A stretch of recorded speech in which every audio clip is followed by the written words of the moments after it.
नमस्कार। होली का पर्व अच्छा बीता होगा इस उम्मीद के साथ, लेकिन होली के अगले दिन कई सारी ऐसी खबरें सुनने को मिली, देखने को मिली जो बहुत डिस्टर्बिंग है। कहीं लोग नशा चला के गाड़ी चला रहे थे, कहीं आपस में झगड़े हुए हैं, कहीं सांप्रदायिक तनाव हुआ है। उन सब से इतर लेकिन मैं एक ख़ास खबर को लेकर आपसे बात करना चाहूँगा। घटना होली से जुड़ी हुई है, लेकिन ये बहुत ही दर्दनाक और बहुत ही परेशान करने वाली खबर है। एक ऐसा छात्र, एक ऐसा व्यक्ति जो कानून का रखवाला बनने वाला है, वो कैसे कानून का माखौल उड़ाता है। पहले वडोदरा के इस वीडियो को देखिए।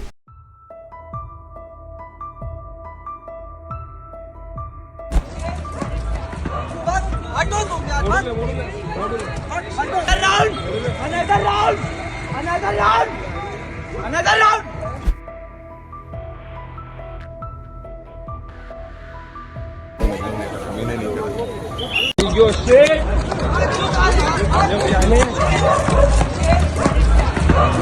हटो तुम यार, हटो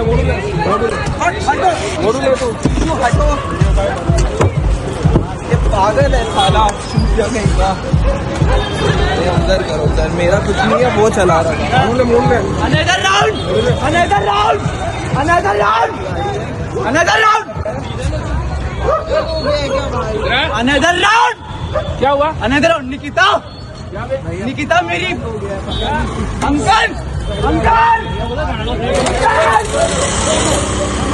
ओम नमः शिवाय, ओम नमः शिवाय, ओम नमः शिवाय। जो 3 जन मर गए तेरी वजह से, पकड़ी रखो। देखा आपने, ये 20-22 साल का युवा है। बताया गया कि वडोदरा में रहकर कानून की पढ़ाई कर रहा है। 4थे साल का छात्र है। रक्षित चौरसिया इसका नाम है और इसके पिताजी वडोदरा वाराणसी में रहते हैं। इनके परिवार जो है बिजनेसमैन है और ये उनका बेटा वडोदरा में रह के MS कॉलेज है, यूनिवर्सिटी है कोई वहाँ पर ये लॉ की पढ़ाई कर रहा है। एक्सीडेंट किया, दर्दनाक एक्सीडेंट किया, और एक्सीडेंट करने के बाद की हालत देखिए। जब वो गाड़ी से बाहर निकल रहा है तो क्या चिल्ला रहा है, अनदर राउंड, अनदर राउंड। और फिर वो एक लड़की का नाम लेता है निकिता करके, और फिर आगे बढ़ता है और फिर सड़क पे चलते चलते ओम नमः शिवाय, ओम नमः शिवाय, अंकल अंकल, इस तरह की बातें करता है। इसके साथ गाड़ी में इसका एक दोस्त भी बैठा हुआ है। बाद में पता चला ये जो दोस्त था इसके पिताजी की कंपनी की वो गाड़ी थी, तो वो तो चला नहीं रहा था, वो बगल की सीट पर बैठा था। चौहान नाम है इन पर इस परिवार का, प्रांशु चौहान, मीतू चौहान के नाम से इस लड़के को जानते हैं। और ये जब निकलता है गाड़ी के बाहर तो ये कहते हुए निकलता है, इस वीडियो में साफ दिखाई देता है कि मुझे मत शूट करिए, क्योंकि वहाँ पे कैमरा किसी ने ऑन कर लिया है मोबाइल का। मुझे मत करिए, उसको करिए, वो गाड़ी चला रहा है, पागल है साला, नशे में है। ये उसका दोस्त बोल रहा है। ये दोनों छात्र एक साथ हैं, दोनों व्यक्ति एक साथ, दोनों बच्चे एक साथ पढ़ते हैं उसी कॉलेज में, लॉ कॉलेज में। यहाँ तक की घटना घटी। इस घटना के पहले वो एक्सीडेंट करता है, 3 टू व्हीलर्स को टक्कर मारता है। एक महिला जो अपने बच्चों के साथ रात का खाना खाने के बाद बाहर निकली थी घुमाने के लिए एक्टिवा पे, स्कूटी पे, उसको उड़ा देता है। दोनों बच्चे घायल हो जाते हैं, एक बेटा एक बेटी। महिला एक दूसरी स्कूटी को टक्कर मारता है, उस पर सवार महिला की तो मौत हो जाती है। उनका पति साथ में पीछे बैठे थे, वो सीरियसली इंजर्ड है। फिर तीसरी स्कूटी को मारता है, वहाँ उसमें भी 3 लोग सवार थे, वो भी सीरियसली इंजर्ड है। यानी 8 व्यक्ति घायल किए, एक की मौत हो गई।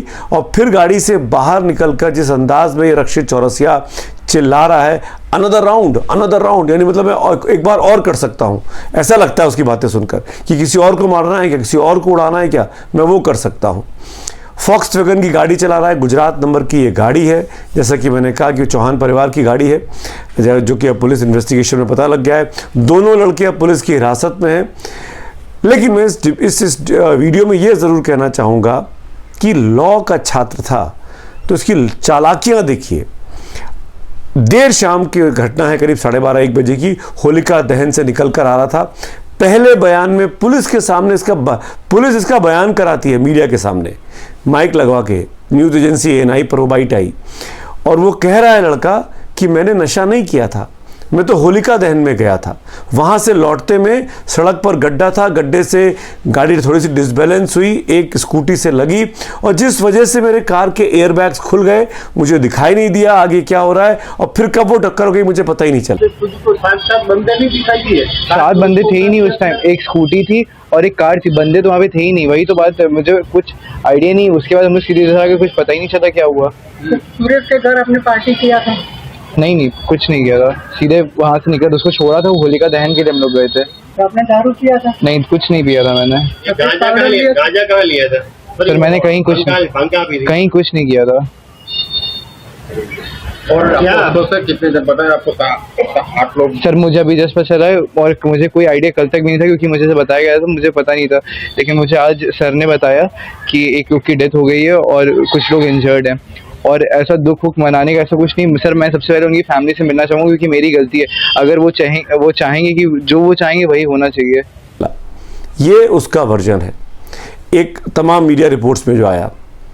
फिर एनडीटीवी को पता लगा, हमारे रिपोर्टर ने बताया एनडीटीवी के, कि इसने माना कि इसने भांग खाई थी, होलिका दहन के वक्त इसने भांग खाई थी। तो पहले कह रहा है कि नशे में नहीं हूं, फिर कह रहा है कि हाँ मैंने सिर्फ भांग खाई थी। कानून का रखवाला रहा, कानून का छात्र है, तो कानून के साथ कैसे खिलवाड़ किया जाता है, कानून को किस तरीके से आप ट्विस्ट, मॉडिफाई या बदल सकते हैं, उसका पूरा मुजाहिरा कर रहा है रक्षित चौरसिया। एडल्ट है, बच्चा नहीं है, 22-23 साल का युवा लग रहा है ये देखने में। पुलिस जांच करा रही है, लेकिन कानून के रखवाले छात्र और कानून के रखवाले लड़के जो हैं, जिस तरीके से कानून का माखौल उड़ा रहे हैं, कानून को अपनी मुट्ठी में लेके चलना चाहते हैं।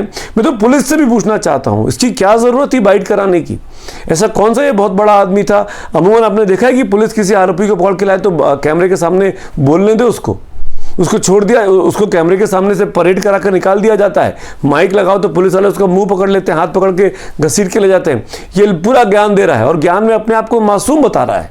और ये यहाँ तक कह रहा है कि जो मारी गई है, मुझे आज पता लगा, जिनकी देहांत हुआ है, मेरी पूरी संवेदना है, मेरी पूरी सहानुभूति है, मैं उनसे मिलना, उनके परिवार से मिलना चाहता हूँ, और वो लोग जो मुझे सजा देंगे मैं उसके लिए तैयार हूँ। ये क्या कर, वो क्या साबित करना चाहता है कि उसने कम पाप किया है? साफ है कि ये कानून का फायदा उठाना चाह रहा है अपने फायदे के लिए। इस पर और इसके परिवारजन जो हैं, उनसे सवाल जवाब होना चाहिए कि भाई क्यों ऐसे बच्चों को गाड़ी दे दी जाती है, क्यों ये बच्चे जब गाड़ी चलाने में, क्योंकि कोई भी कह सकता है कि जिस तरीके से वो गाड़ी से उतरता है बाहर और चिल्लाता है अनदर राउंड, अंकल, निकिता, ओम नमः शिवाय, ये सब क्या था? ओम नमः शिवाय वो क्यों कह रहा है? होलिका दहन से आ रहा है। आप समझिए, वो अपने आप को भगवान का भक्त दिखाना चाहता है, ताकि उस पर जब भी कानून बने, मुकदमा चले, मुकदमा हो, तो वो अपने आप को बचा सके। ऐसा इसकी कोशिशों से लगता है। इस पूरी घटना से ये बात बहुत साफ हो जाती है कि आज भी जो बढ़िया सड़कें, बढ़िया गाड़ियां बन गई हैं, ये सबसे बड़ा हथियार हो गया है मासूम लोगों की निशंस तौर पर उनका हत्या कर देने का, उनका मर्डर कर देने का। चलाना आता नहीं है, गाड़ियों पर बैठ जाते हैं, नशे में नशे में डूबे रहते हैं और जो चाहे वो करते हैं, और फिर बचने की कोशिश करते हैं, झूठ बोलते हैं, गुमराह करते हैं। पुलिस का बयान है कि हाँ भाई वो नशे में था, नशे में दिखाई दे रहा है, वहाँ के पुलिस अधिकारी का बयान है। अब मैं इस वीडियो के ज़रिए कहना चाहता हूँ कि इस मामले पर कोई कहीं से कोताही नहीं होनी चाहिए, किसी कोशिश में ये नहीं होना चाहिए कि इसको बचाया जा रहा है। हमने देखा था पुणे में जो हुआ था, पुणे में बहुत बड़े बाप का बेटा था, जब वो मार के चला गया 2 बच्चों को, उसके बाद उसको किस बिना पे छोड़ दिया गया कि ऐसे लिख दो कि सड़क पर एक्सीडेंट नहीं होना चाहिए। निबंध लिखने के बहाने कि आगे से मैं गलती नहीं करूँगा, उसको छोड़ दिया गया। माना कि वो उस वक्त वो अपने आप को अंडर एज कह रहा था, पर ये तो अंडर एज भी नहीं है, ये तो 22-23 साल का चौथे साल का छात्र है। ऐसे में इस पर कड़ी कानूनी कार्रवाई होनी चाहिए। मैसेज जाना चाहिए कि जो लोग इस तरह से कानून का माखौल उड़ाते हैं वो कानून से बड़े नहीं हो सकते।